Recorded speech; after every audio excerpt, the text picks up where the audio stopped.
Well, good morning and welcome to another Wine Steward video. We can come to you from this messy office today and not from the mezzanine because there's no dog in a crate in the office today. Yes, it's my day off from Rusty. It's his day off from me. He got his long walk and run and now I can get some work done, starting with speaking to you. Reminding you, if you did not see last week's email or video, that next week, October 30th of next week, that would be Wednesday evening, we are going to enjoy a wonderful tour of Spain via Spanish wines, including this one. And we will have a fun little intermission halfway through that event. We'll all get up, march downstairs, and enjoy some of Eric's just made paella. How about that? So we get some nice food to go along with these wines. Bring that bowl of paella right back upstairs, perhaps after having a sip of this downstairs. And we get into the heavy hitters of Spain. So yeah, we're going to jump all over the place. Maybe this will in fact be with a paella downstairs. What is this?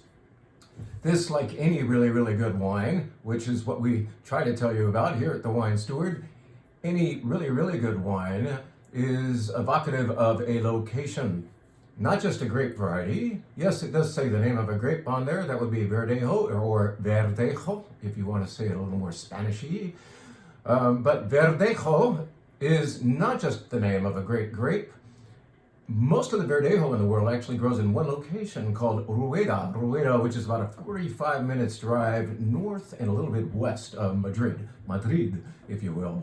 And because it is so local to Madrid, it is in fact, on a hot summer Madrid day, the house wine at just about every tapas joint you visit. So Verdejo is very, very well known to the Madrileños. Those would be the people of Madrid, and yet people around here are still getting to know it. Now, this was much more appropriate for days that were occurring, even a couple weeks ago when we were getting blasted with that most recent heat wave. So yes, very, very refreshing wine, great for the patio, great with fish tacos, shrimp salads, all kinds of things like that. If you can imagine having Verdejo, it's crisp and lean, vibrant, a little bit of grapefruit.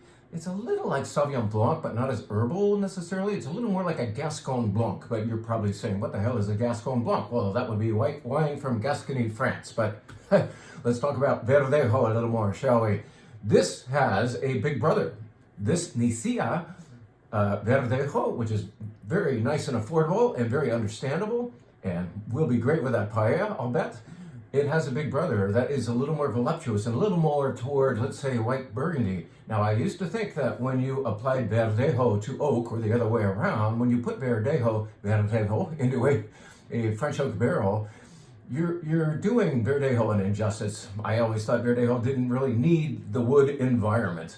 Well, then I had this big brother, a Nicia, and I realized they finally got it right. Those two aspects of flavor complement each other so well. They are fully integrated.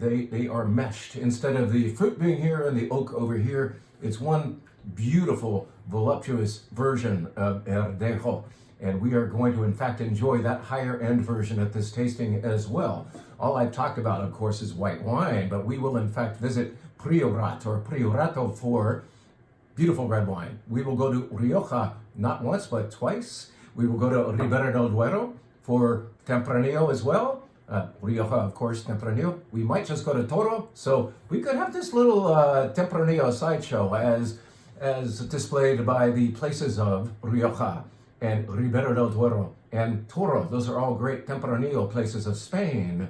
So again, we're talking about location because we think that's the most interesting thing about wine. Not just what it's made of, but where is it from? And source, everything sourced from Spain at this great sit-down tasting event. And you're going to enjoy it. If you've never had Spanish wine before, you will be sold on it. We'll have Mencía. What is Mencía? Is that a place? Is that a grape? That is a grape variety grown mostly in Galicia, Spain, eastern Galicia and Castilla y León, up there in northwest Spain, where all of a sudden it's green and not arid and hot. Yeah, we're going to be jumping around. It's going to be great. Albarino, perhaps, and so on. Can't wait. Out of breath. So let's move this over and say that just yesterday I think we identified a sparkling wine that I want to do at this event. This is from very, very good friends. They became good friends in all of 48 hours of visiting them in 2022.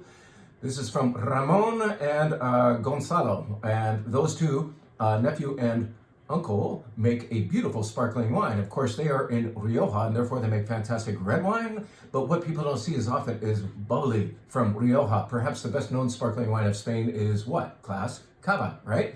Cava is grown in the Penedès near Barcelona in northeast Spain. Well, here we are much closer to San Sebastian in due north Spain. And here's a sparkling wine from there that is easily the equal of Cava, if not better than many of the Cavas I've had. The Obrega is beautiful sparkling wine that will almost certainly start off this event. Well, I've talked enough about this event. Let's just remind you that it is at 6:30 p.m. October 30th. You RSVP by going to thewinesteward.com and the experiences page. And I promise you a delicious time, especially because Eric's Paella will be part of the fun, all right? Now, that's about all I want to tell you in this week's video, but I do want to remind you that we change our wine bar menu every week. After having a sip of this, I will describe two wines. Goodbye, Verdejo. See you next week. Let's tell you about, where is it? Shoot, I forgot it. You know what? I'm not going to go get it, but I will tell you that we just brought in a liter size Grüner Veltliner. Grüner Veltliner, as grown in Austria, is fresh and clean and vibrant white wine, kind of like Verdejo, not as grapefruity though. A little white pepper going on in there, citrus fruits, maybe some delicate apple qualities as well. It comes in this form, in this particular one that is called Flow, F-L-O, by Price. The producer is Price, P-R-E-I-S-S.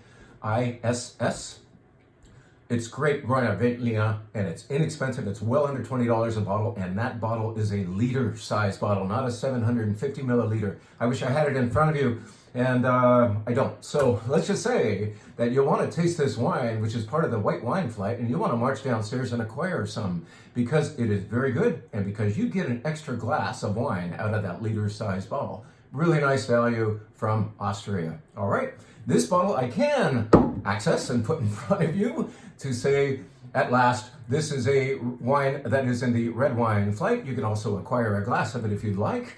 I think having a glass of this really tells the tale, because when it is first poured for you, this Pinot Noir looks rather delicate in the glass, and you're gonna say, where's the wine, you know? Well, Pinot does not have to be dark in color to be provocative in fragrance and in flavor. This is from Barham Mendelssohn. This is a producer up in the Russian River Valley of Sonoma County. And yet, ironically, it was made by a now deceased and yet very, very famous winemaker named Jim Clendenin. And he is, was the winemaker for ABC, or Au Bon Climat, down there in Santa Barbara County. Well, the cool thing is what he always did there with his ABC wines was make Pinot Noir that was more evasive and delicate and translucent in appearance. Well, he did that here for Barham Mendelssohn as well. This is a wine from the Russian River Valley that is more evasive, did I already use that word, than your typical Russian River Pinot. And that's very nice for a change. When you smell this, you are going to say, now I get it. And the cool thing about this particular red flight, these are all going to be, all five of them, red wines that do nicely in a Pinot Noir shaped glass. Two of the wines will in fact be Pinot Noir, including Barham Mendelssohn, and another wine from the Santa Lucia Highlands called Windstream, but three other wines, the three other wines are other than Pinot Noir varieties. One is a Syrah, one is a Frappato. Have you ever heard of that? That's a white wine, that's a red wine. That's a red wine from Sicily, Italy. And I can't remember what the other one is. It's a Southern Rhone red. So it's a Gigondas. Can't stay away from the Southern Rhone. We are still practicing for the upcoming Chateauneuf-du-Pape event by having a little bit of Gigondas on the wine bar. Well, we told you about Spain. We have lots of seats available. We want to fill that event. We will make you happy with great wine and paella. And now we've anticipated as well seeing you at the wine bar in the meantime to enjoy a red flight, very fragrant one that does nicely in a Pinot Noir glass, and so on. Try that Grüner Veltliner. You will like it. Nobody says no to that grape, that wine from Austria. Thanks so much, and we will see you one way or the other, or hopefully both ways soon.